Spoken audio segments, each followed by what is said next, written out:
This is episode 503 of the Locked On Texas Rangers podcast. Today, joining me is a special guest, Chris Halicke of Sports Illustrated. We're going to talk all things lockout. We're going to talk about some hypothetical trades for Matt Olson, for, I don't know, maybe some Red starters, some Joey Gallo talking why the Rangers might not be trading for him. A whole bunch of great stuff to get into. Also, the introductory press conference, great stuff. Thank you guys for making Locked On Rangers your first listen today. Make sure to go follow me on Twitter at Brice Paterik. Follow the show at Locked On Rangers. And go follow Chris Halicke at Chris Halicke. That's Halicke spelled Halicke. For those of you who don't already follow Chris, what the heck are you doing? Great follow, great friend, great reporter. So lots of great stuff to get into. All that and more on this episode of Locked On Rangers. Let's get into it.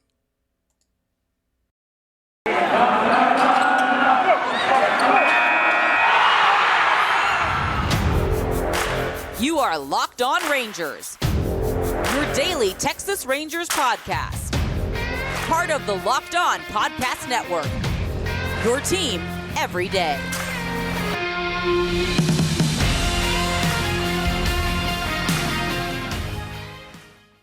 You are locked on, locked out, lock on, lockout, locked on to the Texas Rangers. I am here with a special guest, the wonderful, the illustrious, the new man on the scene, no longer the new man on the scene, the established, grizzled vet, Chris Halicke of Sports Illustrated. We're here to talk about the MLB lockout, not a strike. It's a different thing, but we're also here to talk about opening day, 4 press conferences in a row. This man is still standing. How are you doing, my friend? I'm doing good. I guess you're sitting, so I am sitting. I am sitting in my son's room, if you couldn't tell. But no, yesterday was 4 press conferences in a row. It was quite a day in Arlington, but I think one that fans are going to really appreciate for a long time. Yeah, it's definitely a meaningful day. I also meant to work into my intro that I had beaten you in fantasy football this year. Just need that on the record for the people to know. Beat you with your own Pittsburgh Steelers, Najee Harris. So Najee Harris. I ended up getting 2 Steelers on my team. I got Freiermuth and Chris Boswell, and they've been pretty productive for me.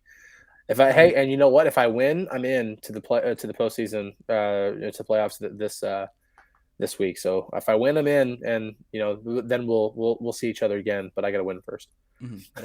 That you do. And the Rangers won big time with these huge signings, the biggest week ever. And what do they do? What does baseball do after the most excitement that anyone's had in baseball in like several years?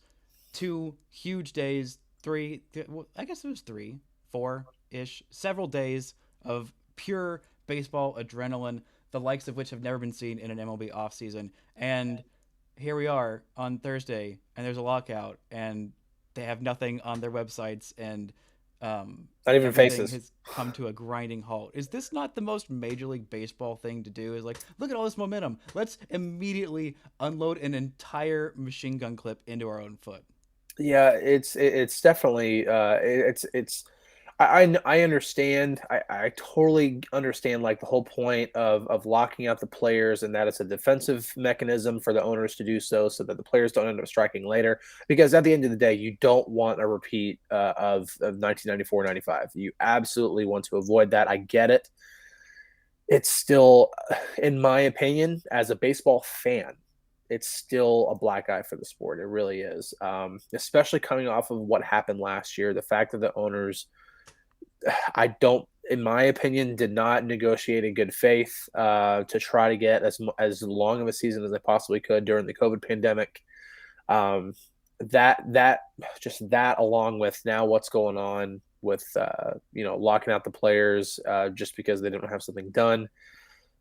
It's not a good look for the sport whatsoever. Because to be fair, we would not have seen all these teams unload this amount of money in such a short time period if they knew the lockout wasn't coming. So it was already kind of a predetermined scenario that a lockout was happening. But Corey Seager and Semien said that it had no effect on them signing these deals. What? You telling me that was not 100% on the money? I still think that was on the money, but I do believe that overall, in terms of overall, and I think that's a bit of a number one, a testament to what the Rangers did in terms of pursuing those guys, that they went right after them and they were like, okay, money's not going to be an issue. Here's why we want you.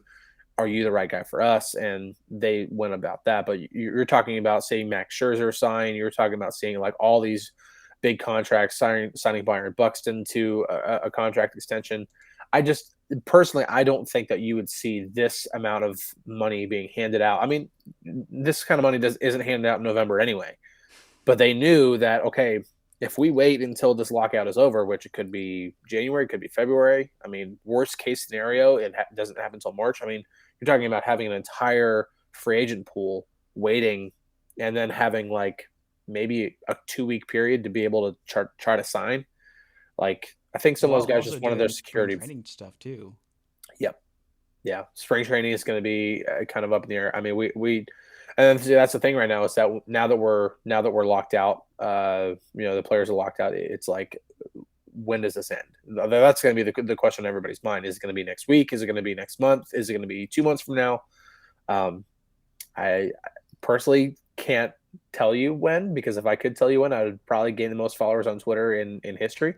You should probably save that scoop for your website, and where you can make money off of it. Yeah, exactly. As opposed to, well, if you wanted to break it here and make money for me, I'd write you a check too. But well, I appreciate that, but unfortunately, no, I cannot beat any of the national reporters on this. We don't know when the lockout's going to end, but from the statement from Rob Manfred, and yeah, I'm going to say statement. He wants to call it a letter to the fans. I want to say that was a statement, just because it was very impersonal, especially when it comes to their relationship with the players union.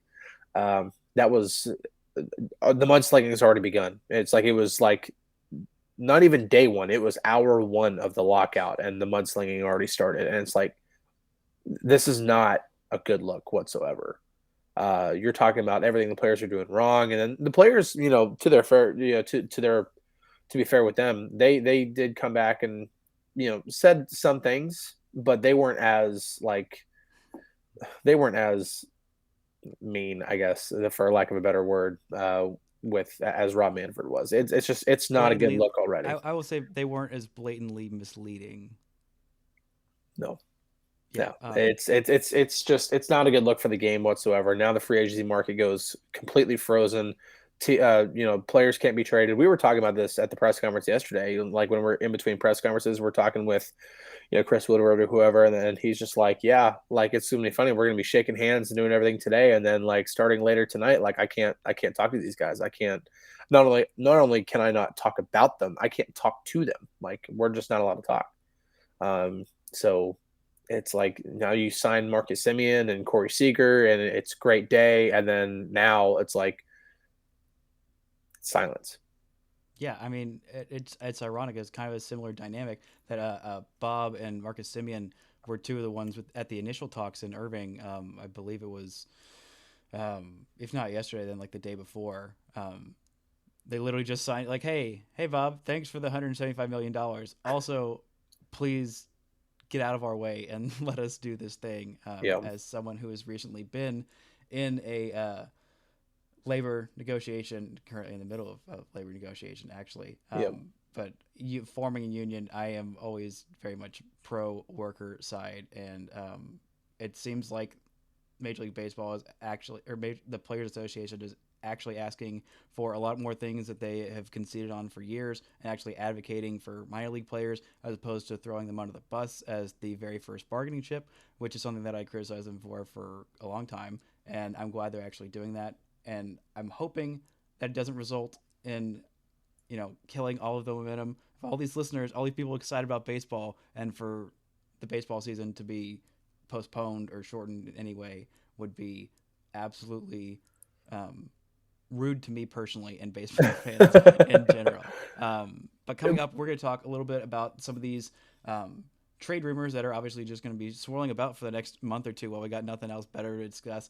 All that and more coming up. But first, this word from our sponsors. This episode is brought to you by Built Bar. This holiday season, grab the protein bar that tastes like a candy bar, or even better, the candy bar.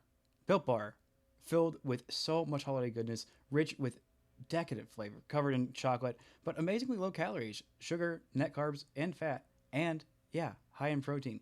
You get the best of both worlds. Sounds delicious and healthy. There's so many different flavors. They're all fantastic. They're all so great. They're coming out with new flavors all the time. They sent us a box of all the new flavors, and man, they are so stinking good, just like all the other Built Bars are as well. Built Bar gives you that extra fuel you need to bust down those mall doors and battle all the holiday shoppers. Or, if you're just standing in endless shopping lines, Built Bar can give you that extra something to keep you going. So throw it in your jacket or your purse. You never know when you're going to need it. Because it's the season of peace and love, don't bring up your favorite Built Bar flavor at family parties. Just don't do it. I've been there. It gets violent. It gets dangerous out there. You friends with Santa? Well, tell Santa to throw a few Built Bars in those stockings. With so many flavors, they make anyone's Christmas morning a happy one. You want to cozy up with something warm? Here's a holiday secret. Dip your Built Bar in a piping hot cup of hot cocoa. Let it melt a little bit and give your beverage a bit of that Built Bar flavor. Plus, you'll have a nice, melty Built Bar to go with it. Be sure to have a couple napkins on hand, though. Like some of the good marshmallowy treats, you need to get your hands on Built Bar Puffs. They're light, fluffy, and marshmallowy through and through. Different flavors, all covered in chocolate, taste so good, you won't believe they're filled with protein. Go to Built.com, use promo code LOCKED15 to get 15% off your order. Use promo code LOCKED15 for 15% off at Built.com. And now, back to my talk with Chris Halicke of Sports Illustrated. And we are back with the illustrious, the glorious, the Brooklyn Dodger hat wearing Chris Halicke of Sports Illustrated, talking about lockout. But, I feel like there's not that much more to be said about the lockout other than they couldn't agree on implementing a universal DH this year. Even though both sides wanted it, that's tell you how far apart they are, is they can't even agree on things that they agree on. So let's move on to different pastures. The Rangers have been linked to several trades.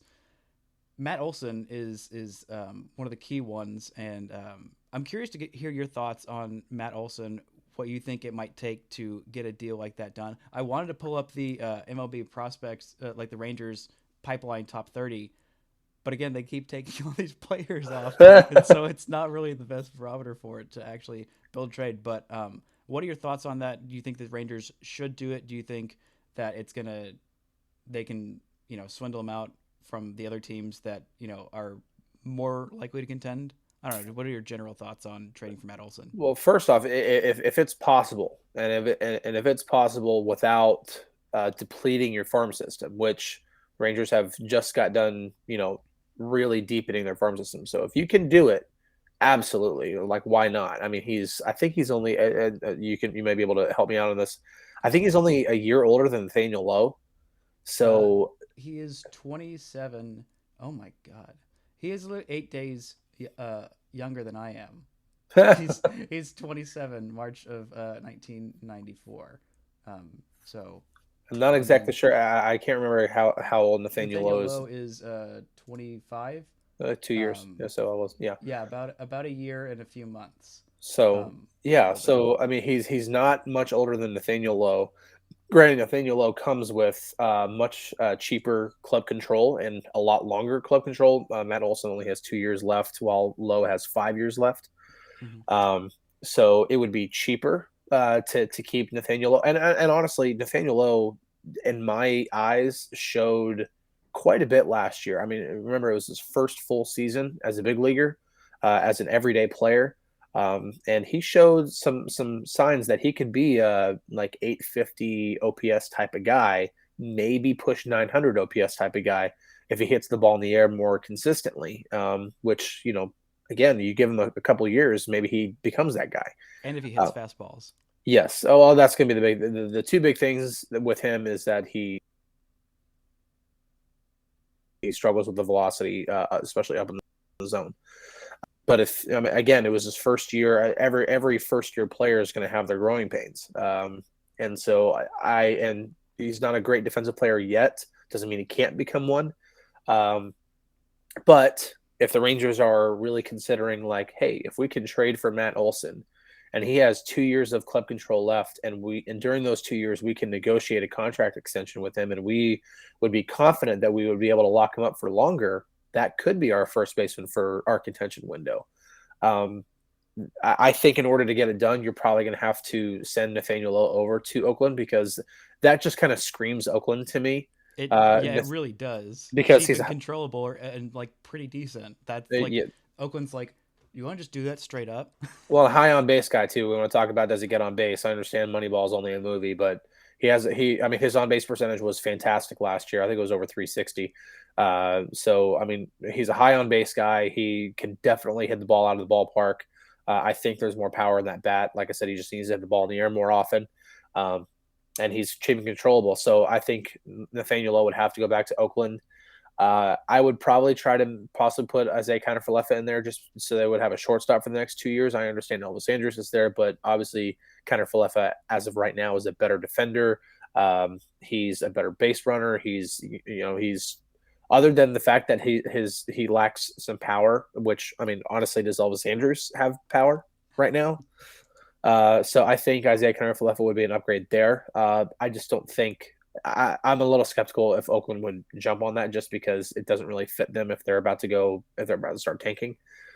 But you have to start with Nathaniel Lowe. Then you're probably having to look at dealing from that middle infield depth that you have in the minor leagues. And the first name that comes to mind would be Justin Foscue. And it would be really hard to part with him after the year he had in the minor leagues.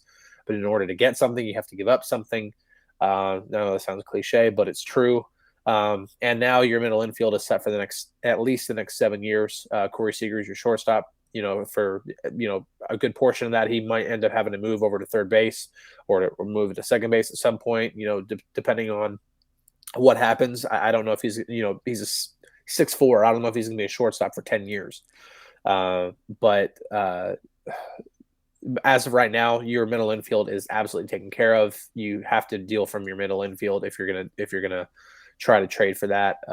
So Foscue is a name that I'm looking at. You probably have to throw a pitcher in there too. Ronnie Henriquez would be a name that could be attractive to the A's. So you're looking at building a package that's going to be prospect rich, with also giving them somebody who's controllable for 5 years, who definitely is projectable and could be on the rise as early as even next year. So but you'd have to give up quite a bit for Matt Olson for sure. But if you can do that without having to, like I said, deplete anything, and you only give up like maybe one top 100 prospect and a couple of other prospects from your top, like in your 11 to 20 range, why not? Like, that's absolutely a move you should be doing, but we'll see. Yeah, and he'd also be reunited with his former Oakland teammate Marcus Semien.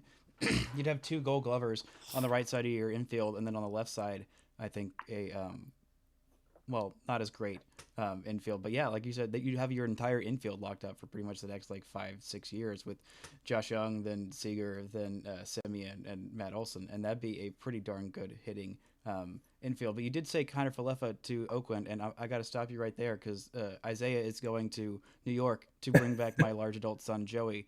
This is happening. This is canon now. I have no sources other than my own heart, and my heart has never steered me wrong before, except for when it made me a fan of the Texas Rangers during the lean years. But outside of that, it was pretty fun, and yeah. There's a few more hypotheticals and other stuff that I want to get to. But first, this word from our sponsors. This episode is brought to you by BetOnline. BetOnline has you covered all season, more props, odds, and lines than ever before as football season continues its march to the playoffs. BetOnline remains your number one spot for all the sports action this season. All of it, even when there is no MLB action because there's a stupid lockout. They're still there. BetOnline is not locked out. They're still there. Head to our new updated desktop or mobile website to sign up today and receive your 50% welcome bonus on your first deposit. Just use our promo code LOCKEDON to receive your bonus. From basketball, football, NHL, boxing, and UFC, right to your favorite Vegas casino games. Don't wait to take advantage of all the amazing offers available for the 2021 season. BetOnline is the fastest and easiest way to bet all of your favorite sports. BetOnline, where the game starts. And now back to my talk with Chris Halicke of Sports. I am back with the glorious, the gregarious, the grandiose Chris Halicke of Sports Illustrated. This is a new bit that I'm committing to. I did it once, and I don't know why I kept doing it, but this is my thing now. So hey just man, buttering my guests up with compliments. I'm not great with compliments. Same. I'm getting used to it. Thank you, Brice. I appreciate it. You are deserving of the compliments. You know who else is deserving of the compliments? I don't know, other baseball players. I forgot where I was going with that, but Well, and listen, I don't want to be the bearer of bad news, but you mentioned Isaiah Kiner-Falefa is going to New actually York. they're called the Bad News Bears. Oh, okay. So that's really good. I love the puns. I love the dad jokes. It's too early in the morning, but I finally picked that up, and that was a really good one. Hats off to you on that one. No, Isaiah Kiner-Falefa is. I know that the Yankees have reached out to Kiner-Falefa, or have reached out to the Rangers about Kiner-Falefa. But I have had multiple sources tell me that the Rangers are not trying to bring Joey Gallo back. So. Not even trying. Wow. I just so the Yankees have it was reported the Yankees are taking calls, so I reached out to sources, and from everything I've been told, it's not happening. I have a message from me to your sources. Tell them Brice said, "What the hell? Why do you hate me? I demand a written apology for several things. First off, trading Joey in the first place. Second off, not offering him a contract extension because you cried poor and then dished out $500 million 3 months later. And then thirdly, for allowing someone to give me hope that Joey's going to be traded back home and then saying you're not interested. Because why would you not be interested in Joey Gallo, you absolute buffoons? Anyway. No, I mean, and listen, I think they like Joey. I think the Rangers have always liked Joey. It's just how can you not like Joey? He's handsome, he's charming, he hits hella dingers, he gets walks, and he's a very nice young man. Everyone likes Joey Gallo, except my YouTube commenters who think that batting average is the only important metric in baseball. Yeah. No, he was a pleasure to cover. He was a fantastic player to cover. Was always willing to talk, which, as a member of the media, you're always appreciative of the guys who are willing to talk. But when Rangers look at what they're doing, obviously, yes, they just spent a boatload of money, maybe a couple boatloads of money, but on some really good players. And I mean, unless the Rangers thought that they could, because they wouldn't try to acquire him unless they thought that they could sign him to an extension, which in terms of those talks, they didn't go anywhere. So if they still couldn't work out an extension, then trading for him doesn't really make a lot of sense for them because he's going to be a free agent next year. Now, if he goes to free agency and they work out a contract there, that's a completely different story. So I don't completely rule out any kind of Joey Gallo return to Texas, but so it may not be in a trade. Say we hate Joey. Joey is no longer my best friend. Corey Seager is my new best friend. Well, I think when you give a player $325 million, that's going to be your new best friend. Anybody gives me $325 million, I will be whatever kind of friend they want. My goodness. I mean, they give me 1 year, even his signing bonus of $5 million. I would be best friends with anybody who wants. That's just to like, here you go. Here you go. Here's $5 million right there. Bob and Ray, the money doesn't actually count anymore, so you can dish it out. I'm willing to be your best friend. I'd be a pretty good friend for $5 million to anybody, even if you are old billionaires who have nothing in common with me. I'll find something in common. I'll learn about boats, or I do know about nice whiskey. I'm too poor to actually buy it, but I know about it. I know that I like it. I know it's deeply unfair that I have an expensive taste in whiskey as a poor person. But it's fine. There was somewhere else I was going, oh yeah, we're gonna go back to the thing that you were actually at, that you spent your entire day on. Your initial thoughts on the press conference and Corey Seager wearing number 5. I remember Willie tweeted that I need a new number once the Corey Seager thing happened. I thought he meant like phone number for some reason, because I don't know why. But apparently they worked out a deal. Have you heard anything about what was given up, what Corey is going to buy Willie, or anything like that? He kind of teased it in his press conference yesterday. I don't know exactly what might happen there. I'm gonna have to reach out to one of them and be like, because I can still talk to the players. Rangers can't. I can still talk to the players, but not on the record. I don't think it's a really this. Yeah, the BBWAA has been kind of like really. I think we can talk to players, but we might have to talk to them off the record. I don't know, honestly. I have to look into this. Well, I'm not part of it, so I feel like that doesn't apply to me. So you're saying Yeah, that all the scoops are mine now. I Being on the outside looking in is yielding some benefits now. well the when we were kicking around the media, the beat writers are all talking yesterday. We were all talking, and Kennedy's like Kennedy Landry from MLB.com. She's like, yeah, I can't write anything about major league players right now because she's an MLB employee, so she Yeah. can't write about major league players or 40-man roster players. So I'm like, man, like your next like couple months is going to be a lot different than all the other beat writers next couple of months because we can still write about the players. She's Like got to we, get real creative with some stories. My God. yeah, yeah. So she's the going to be the real MVP of the offseason, having to get through this lockout because we have all this kind of stuff that we can write about as writing for different publications, the Athletic, Sports Illustrated, Dallas Morning News, Fort Worth Star Telegram, all these other publications that cover the Rangers. We can write about all these big leaguers, but she's an MLB employee. She can't. So I really, really feel for her. So, but I will say though, my family and I are going to Disney after Christmas. And so as long as the lockout ends, like as soon as we get back, I'll be happy. That would be some great timing, go to Disney and then the Like, lockout's done. That's like a Disney on a Disney, a hat on a yeah, hat, if you will. yeah. So I can grab another hat if you want me to. Nah. I think the Brooklyn Dodgers hat needs to stay. It's pretty great. But I'm curious on your thoughts about. I know Willie and not Willie, Corey, some other E, and and Chris Woodward were talking a lot about their relationship, and I didn't realize it was as extensive because I'd tried to find maybe people just weren't writing about it, so I couldn't actually use it in my stuff before they'd had their little press conferences. But it seems like that's a pretty well-developed relationship, like even outside of baseball. Did you realize that they were that close going into this, or I don't know? Well, so like going into the off season, we knew the Rangers were going to spend money, and we knew that they were going to be going after that the shortstop market was going to be somewhere where they were going to be competitive. Not only they aren't only competitive, they kicked everybody's butt in it, but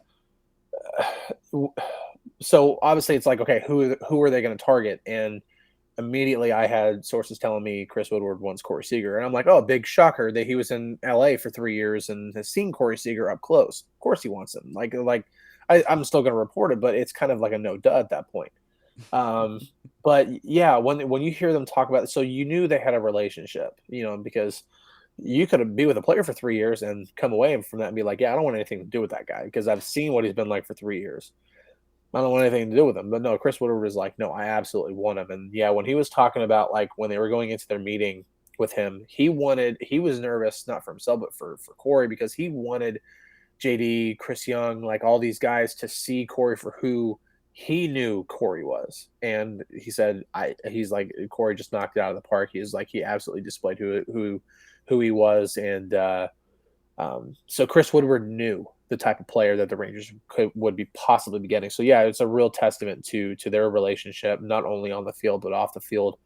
And from everything I've learned about covering the Rangers for 2 seasons and how Chris Woodward interacts with his players, it's no surprise to me whatsoever that Chris Woodward has a good relationship with a player like Corey Seager, just because I think one of the biggest frustrations, I'm not trying to go back to a 102 loss season, but one of the frustrations he had last year was because it was such a young team. He didn't have enough time in the day to go talk with all the players that he wanted to go talk with, because all of them needed guidance. There weren't some veterans who knew how to get through a season. So many of these guys didn't know how to get through. And he's like, there's not enough time in a day for me to talk with everybody who I want to talk with. So his relationships with his players is very, very important to him. And so it's not surprising at all that he had a really good relationship with Corey, and it obviously shone through in who he wanted, and Corey showed who he was to the rest of the Rangers front office, and match made in heaven now. $325 million helps too, but I mean, they committed that money because they knew that Corey was the right guy. Mm-hmm. And I think he definitely is. But something that Corey talked about is that Marcus Semien was the first. He was like the first big free agent to really domino, to really fall. And he talked about not wanting to be the only guy. And some people were like, well, I think that sends the wrong message to like his current teammates. Like, what, are we just a bunch of like cans of chicken noodle soup? But they did just like, it's not like they don't know that they did bad last year. Like, everyone knows, it's pretty obvious in baseball when you're doing badly. You see the losses, and you have a lot of losses, and So, do you think that like it's gonna start things on the wrong foot, or just like No. how much do you think it helped having Marcus Semien there before he signed there, and to even, maybe even it had like an impact on getting John Gray as well? I mean, no, definitely the Simeon signings, and it was also reversed too, because I mean, Simeon said, I think Scott Boras said it during Simeon's press conference that like after Simeon agreed to the contract, he was like contacting Scott like 3 times a day, like, are they getting Corey? Are they getting Corey? Are they getting Corey? Like he wanted, he wanted that, and so I think there it was kind of reversed, well, not only reverse, but it was mutual. Like Marcus signed knowing that they were still going for another guy, and then Corey signed because he knew that they had already landed Marcus, and so that definitely helps. Obviously, when it came to, and we knew that this offseason they were going to address offense a little bit more than pitching. Not saying that they added a pretty high floor guy in John Gray who Mm-hmm. has the potential to be a much better than he was in Colorado. And Mm-hmm. they could still add another pitcher. We might get into that here in a little bit, but they could still add another pitcher. So it's not that they don't want to address pitching. It's just offense was so bad last year that they had to address it. And so, like this offseason, it might be geared a little bit more toward adding offense, which they did, and they could still add another bat. Seiya Suzuki's still out there, an outfielder that they are interested in. Mm-hmm. So offense was going to be the focus this winter, and could be pitching next year. But forgot where I was going with that. But no, but definitely the when it came to the two, I think I'm not saying that either signing doesn't happen without the other, but I think it was just kind of like this interwoven thing that was just going to happen. Like once Marcus signed, like Corey knew, okay, I have a running mate like right in the middle of the diamond with me, and then Marcus signs and he goes, okay, when are we getting Corey? Like he kind of already knew that the Rangers were going in that direction. So, and both of them were made aware that they were not the only player that the Rangers were trying to get. Yeah, and yeah, the offense was definitely quite bad last year because once they signed Cole Calhoun, everyone's like, "Oh, it's fine, whatever." I'm like, his career OPS, if he had that kind of a season last year on this team, I think he might have led the team in OPS. So like a just fine bat, like everyone needs a few of those for an offense that was He one of had the worst in 33 home baseball. runs in 2019, and he had a 864 OPS in 2020. I mean, Hmm. yes, it was a truncated season, but I mean, when this guy's healthy, the last 2 seasons he's been healthy, he's hit the ball. I mean, yeah, he's not the splashy signing that everybody wanted, but again, you can't have a star at every position. You just can't. Hmm. No team has that kind of money. Even the Yankees. The Yankees are proving it right now. Like Not they even have the to have Dodgers. no, they have to have money aside. The Yankees have to set money aside for Aaron Judge. The Dodgers are going to have certain players coming up that they got to pay. Uh, you can't have a star at every position. So Cole Calhoun, and it's a 1 year deal. If it doesn't work out, it's the next David Dahl situation. If it doesn't work out, then you move on. You don't pick up his club option for the following year, and there's no buyout. So it's an easy decision. It's not like we're expecting the Rangers to win the World Series in 2022 anyway. So Wow, wow, you're not. Wow, I didn't realize you were such a hater, Chris. no, it's not. It's not that. I mean, shoot, even JD and CY. I mean, we're talking about them being men of their word. They've been men of their word so far, and even they said you're not going to make up 40 wins in one offseason. You're just not. I Hmm. mean, even as great as these signings are, it's just 2 players out of 9 in the lineup. Hmm. Cole Calhoun is a third. I mean, it's still a third of your lineup. You still have 6 other players that have to produce.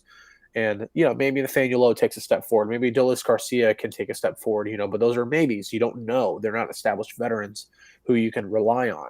Uh, you know, there's still other things that have to work out, and I think that's why if you're a Rangers fan, like be excited, absolutely be excited. This is a great time to be a Rangers fan. It's just don't expect World Series or postseason. Probably in 2022. You're probably looking more at 2023 for whenever it's time to put the foot down on the gas and start buying the claw and the antler shirts again. Which, yes, I know I'm bringing back the 2010, 2011 teams, but Dude, that's a you, great. It's a great callback. yeah, those good times here in DFW for sure. I remember living here and going to anytime I'd be out in public. I'm seeing so many claw and antler shirts, and It was really good times for sure. And so I know the Rangers want to build something even more special than that. Those two teams were special, but at the end of the day, they didn't produce a World Series championship. And Chris Young and John Daniels and all those guys are absolutely committed to building a championship team. Well, one thing that would make this team a championship team, we did talk about them needing another pitcher, and and why don't we just throw out some more trade scenarios? Because of course this is the lockout season, so this is silly season with proposing trades, and they have been linked to three of the Reds starting pitchers. Luis Castillo, a guy who, when healthy, is one of the best pitchers in baseball, and very dynamic guy. Tyler Mahle, a 26-year-old starter who had a really good breakout season this year. And then Sonny Gray, who I think I mistakenly said John Gray, called John Gray, Sonny Gray. So then that would make me, prescient as opposed to just mistaken. Of these three guys, who do you think would make the most sense for the Rangers to target and might be the best option for them given their window and what they might have to give up to get them? Well, I have to look at their service time, but I think I I can give you some help on that. I would think if you're going to make a trade, your service time is absolutely a big thing. Like how much club control do you have over that player? Because I So understand like with the whole Matt Olson thing. Like yeah, he only has 2 years left, but you're looking at an established player. You have 2 years of control to try to sign to a contract extension. That's almost kind of like a free agent. Sonny Gray, obviously I think he's right at that where he's a free agent at the end of whatever deal he's on. Um, he's a free agent after 2023. Actually, all three of these guys, they're all free agents in 2020, going into 2024. So 2 years we yeah, have on all these guys. so they're all either arbitration eligible or they're just under contract. So Yeah, Gray uh, is under contract for there's a $12 million team option in 2023. Next year he's scheduled to make $10.1 million. that's a pretty reasonable. And so if you end up like, I wouldn't like deal a top prospect or anything like that for Sonny Gray. I mean, you're looking at rotation depth at that point. You're not looking at anybody who you're not looking at anybody who's gonna come in and try to be the ace of the rotation and potentially make a lot of money down the road. When I look at all three of those guys, I mean Mahle, the breakout season's kind of interesting to me, but Luis Castillo is definitely we've seen him be really really good in the past.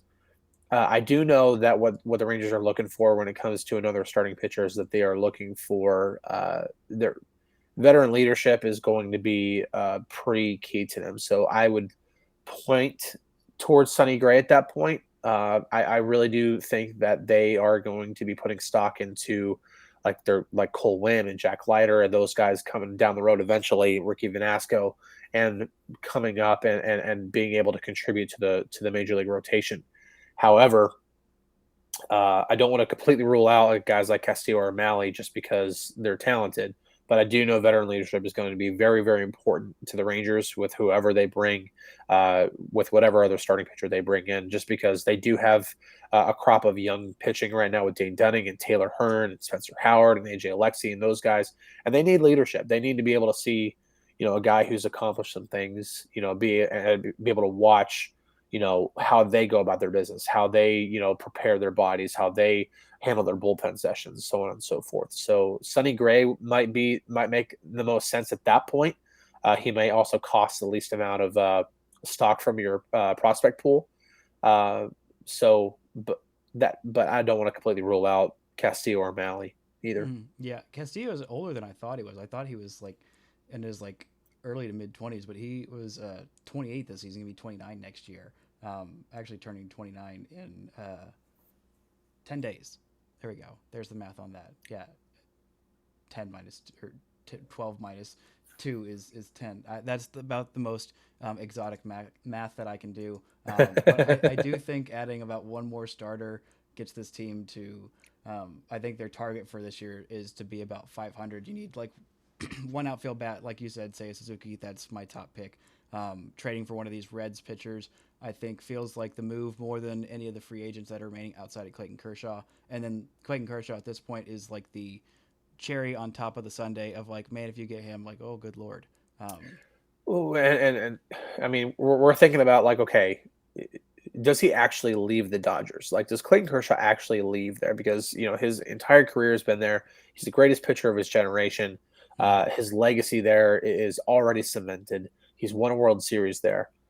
He could also look at, okay, Texas Rangers have already signed Corey Seager. They've signed Marcus Semien. They've signed like they are committing to going forward. So if Clayton Kershaw comes here, he's like, listen, I know I'm probably not going to win a World Series in 2022, but if I sign a 3-year deal, 23 and 24 aren't completely ruling it out because they're probably going to add more, and that's going to be part of the vision that the Rangers are pitching right now. And so, um, Clayton might see everything that's going on and be like, you know what, it'd be really, really nice to be able to drop my kids off at school and then go pitch, later that night, just driving to the ballpark. So, uh, I'm not saying that's a definite thing because I definitely don't want to say that because until you actually see Clayton Kershaw's coming to the Rangers, you almost kind of have to expect him to go back to the Dodgers just because his legacy there is so important.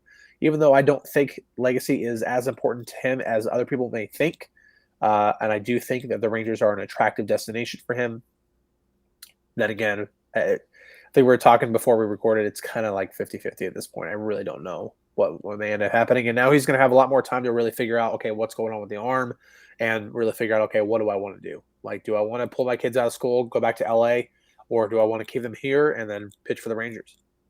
Yeah, that is definitely a tough decision to make, and I'm glad that I don't have to make it. I mean, I would make it for the amount of money that he's probably going to end up making, but you know, he's Rangers got still some. have payroll flexibility, man. They could still add more. That's He got what's time to think crazy. about it. Yeah, yes, he does. Yeah, he's probably at least a couple months to think about it. So yeah, Yeah, and then we come full circle to the lockout again. So that we do. That we do.